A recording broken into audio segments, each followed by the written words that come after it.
Most people are trying to win by becoming more useful, but the sharper move is becoming harder to replace. That sounds almost selfish at first, because we are taught to ask, what does the market want? The better question may be, what can the market only get from me? Naval Ravikant has a line that hits like a quiet warning. If you build and market something that is an extension of who you are, no one can compete with you on that.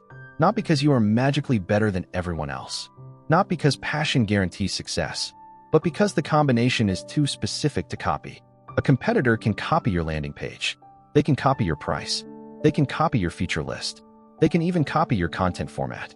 But they cannot copy your obsessions, your taste, your memory, your strange questions, your emotional history, your way of noticing patterns, and the exact problems that keep pulling you back. That is where unique supply comes from. The mistake is thinking uniqueness means picking a tiny category and declaring yourself number one. The best chef on this street who also drives a car is not strategy. That is hiding inside a definition. The real move is different.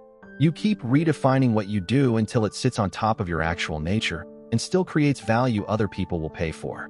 For one person, that might be physics explained with joy, not because physics is underserved in general, but because their way of making it feel alive is rare. For another person, it might be a world exhibition of cultures, cities, human behavior, and communication patterns. Not travel content as decoration, but a system for noticing how people live. The counterintuitive part is this. Your market may not begin with demand. It may begin with obsession. The things you return to without being asked are data. The subjects that make your energy come back are data. The tabs you keep open, the books you annotate, the ideas you explain too intensely at dinner, the projects you imagine before anyone pays you. All of that is signal. Most people ignore this signal because it does not look professional yet. They ask, is this practical? Too early. They ask, can this scale? Before they have found the thing they can do for years without becoming hollow. But most of life, Naval says, is a search for who and what needs you the most. That line matters for builders. A product developer often wants to build first and search later. But maybe the ratio should flip. Spend more time searching, less time coding. Because when development gets cheaper, the code itself becomes less of a moat. The question is no longer, can you build it? More and more people can build it. The question is, can you see the need before it becomes obvious? Can you shape the product with taste? Can you explain it in a way that makes people feel recognized? Can you keep going when the first version is awkward? Technology, as Alan Kay put it, is the stuff that does not quite work yet. That means the frontier is messy by definition. So the valuable person is not just the one who can operate tools. It is the one who can stand inside the mess and still know what is worth fixing. That is specific knowledge. And specific knowledge is not always code. A natural salesperson has it. A great teacher has it. A founder who understands a weird customer pain has it. A writer who can turn scattered thoughts into language people share has it. Specific knowledge often looks like personality before it looks like skill. That is why just follow your passion is too soft, but just follow market demand is too flat. The stronger frame is this. Find the obsession that survives contact with reality. If you are not good at it, and you are not into it, maybe it is not yours. Let it stay ordinary. Let some parts of life remain maintained, not optimized. Energy is finite. Attention is finite.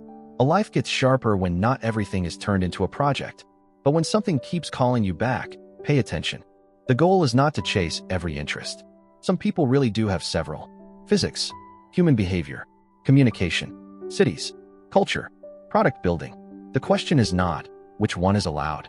The question is, where do they combine into a supply only you can create?